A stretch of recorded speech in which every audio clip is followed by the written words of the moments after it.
Ignatius of Antioch. Ignatius was among the first generation of post-canonical writers in the Christian Church. The group of men commonly referred to as the Apostolic Fathers, Ignatius was one of those, and they're called Apostolic Fathers because of their direct knowledge and contact with and of the apostles. The Apostolic Fathers are commonly thought to include of Clement of Rome, who died in around 98 AD, Ignatius of Antioch, who we are talking about today. There are some discrepancies in the date of his death, some citing 107, 110, or 115 AD. He died as a martyr, as you can see here in this picture. Polycarp of Smyrna died around 153 AD. Papias of Hierapolis, the author of the letter to Diognetus, the author of the Shepherd of Hermas, and the author of the Didache. Ignatius was thought to be a disciple of the Apostle John, and he was the bishop of Antioch. He was arrested by imperial soldiers in Asia Minor, and he was martyred in Rome by lions in Rome's Flavian amphitheater. On the journey to be martyred from Asia Minor to Rome, Ignatius wrote 7 letters. 6 of those letters were to churches, letters to Ephesians, the Magnesians, Trallians, Romans, Philadelphians, and Smyrnans. And one was to Polycarp, who was the bishop of the church at Smyrna at the time. The content of these letters broadly combated Docetism, and Docetism comes from the Greek word dokesis, which means to seem. And the Docetism heresy taught that Jesus only seemed to have a human body and to only have appeared to have suffered death on the cross and risen from the dead. It essentially denied Jesus' humanity. His humanity was merely illusory. Jesus was thought to be just a spiritual being, and his body was merely a phantom.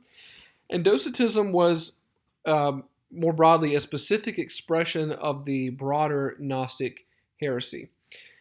In Ignatius of Antioch's letters, not only did he combat Docetism, but he also combated church factions.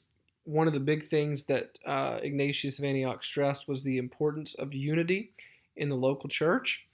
And he promoted the rule of one bishop over each church, and this is called the monoepiscopacy. This was important for maintaining unity in Ignatius's views, to have one bishop over one particular church. And in Ignatius' days, there's different ways of interpreting this. We'll talk about that more in just a minute.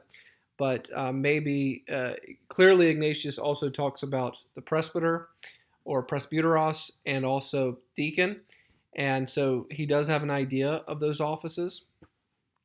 And the fourth thing that Ignatius of Antioch did in his letters, which showed his longing to sacrifice his life for Jesus, his longing to be a martyr for Christ. Ignatius of Antioch should not be confused with the much later Ignatius of Loyola in 1491 to 1556. This was the founder of the Jesuit order, which came much later in church history. One thing to also know about Ignatius of Antioch and those 7 letters that he produced that are generally regarded as authentic, there are variant readings in the letters of Ignatius, and I'll briefly summarize those different revised editions of his text. These are called recensions, and there are different translations of these different manuscripts. Of course, you have the Greek manuscripts, Latin manuscripts, Armenian manuscripts, and Coptic manuscripts. The Greek manuscripts are thought to be the most important sources for Ignatius's letters. There are the short, often thought to be the authentic Greek recension, and this contains 7 letters, and as I said, most scholars accept those as authentic, and these have been preserved in several Greek manuscripts, mainly from the 10th and through the 12th centuries. There is a long Greek recension, which contains 13 letters, which obviously includes spurious ones. These date from around the 4th to the 6th century, but also are found in manuscripts from the 10th century onward. And there are expanded versions of the authentic letters with later theological developments. Essentially, that's what the long Greek recension is. So these came from the 4th and 6th century. We know Ignatius was from that 2nd century period, 1st and 2nd century. And these letters originated much later. We have manuscripts from the 10th century onward. There are also Syriac fragments of these Greek manuscripts here um, from the 6th century. There's a shorter Syriac version containing only 3 of Ignatius's letters, which would be his letters to the Romans, to the Ephesians, and to Polycarp. And we have a 6th century manuscript now of those Syriac fragments. When it comes to Latin manuscripts, we have a long recension translated into Latin around the 5th century. These are found in medieval manuscripts that were used extensively in the Western Church. Some of the Latin manuscripts date from the 9th to the 12th centuries. Armenian manuscripts from the 5th century onward, so these Armenian translations of Ignatius' letters started to appear around the 5th century, and these often align with that long recension that we spoke about, though some of the later Armenian versions contain only the 7 authentic letters. The Coptic manuscripts, we only have fragments of these from the 5th and 6th centuries, is when they originated, and the Coptic fragments of Ignatius' letters are incomplete. They're found mainly in some of Egyptian monasteries. So some key takeaways from Ignatius. I encourage you to read his writings, read the 7 letters he wrote, 6 to the churches and 1 to Polycarp. You can see his desire for unity, all of those things, and his willingness to die for Christ.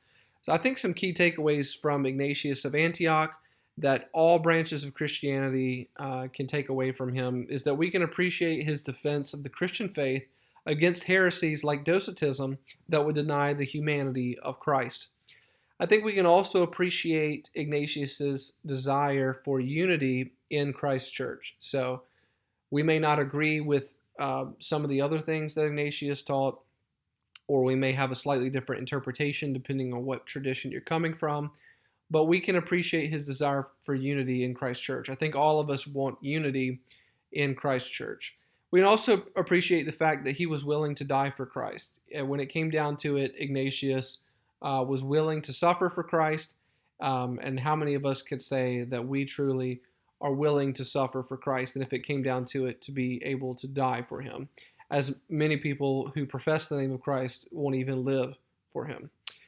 So some other comments I would have on Ignatius is that I think every Christian has to decide for themselves how to interpret Ignatius' views on the office of bishop or overseer, episkopos, and presbyter or presbyteros, and how this relates to what the New Testament taught about these offices. So think through these things. When you read Ignatius, when you read the New Testament, compare those two, and every person has to decide for themselves what authority they're going to give to Ignatius and what impact his views ought to have on our own as they compare to the New Testament.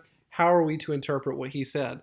Some views may, obviously say, well, Ignatius establishes the Roman Catholic view or the Eastern Orthodox view or the Protestant view, but you have to reckon with Ignatius and come with your own opinion and interpretation of those. I think also that we should not be afraid to die for Christ if the occasion arises. I mean, if God forbid that happens in whatever part of the world you're in and you're called upon to be faithful in martyrdom as a witness for Christ in your death, and persecuted and killed specifically because of your testimony of Christ, we should not be afraid to die for Christ if that occasion arises. That's very easy to say. But many in the early church were obsessed with martyrdom. And Ignatius, I think, is a prime example of this. He had a strong desire to be martyred, and that's clearly expressed in his letters. It's also expressed by others in the early church. But I think, unfortunately, that Ignatius's desire to be martyred and some of the early church's excess in this area had lasting negative effects on the church. And you can see this later on in church history with later controversies such as those that came about in Cyprian's day over those who fled persecution, and how do you deal with those who refuse to be persecuted for Christ, who fled? Is it always the case that we throw ourselves in the fire and go through every conflict? Is there not a legitimate time where we may flee? I think about Mary and Joseph when they took Jesus down into Egypt. Is there not a legitimate use of wisdom and prudence to not necessarily put yourself in danger when the occasion arises? So how do those things, like Ignatius desired martyrdom, and I don't think maybe that's the most healthy thing, but we should desire whatever God's will is for us, that we would step up and live in faith, regardless of whatever the occasion is. Christians should not necessarily seek out persecution and martyrdom. If it comes to us, God forbid, let us be faithful to the end. But whatever God calls us in, let us be faithful in that.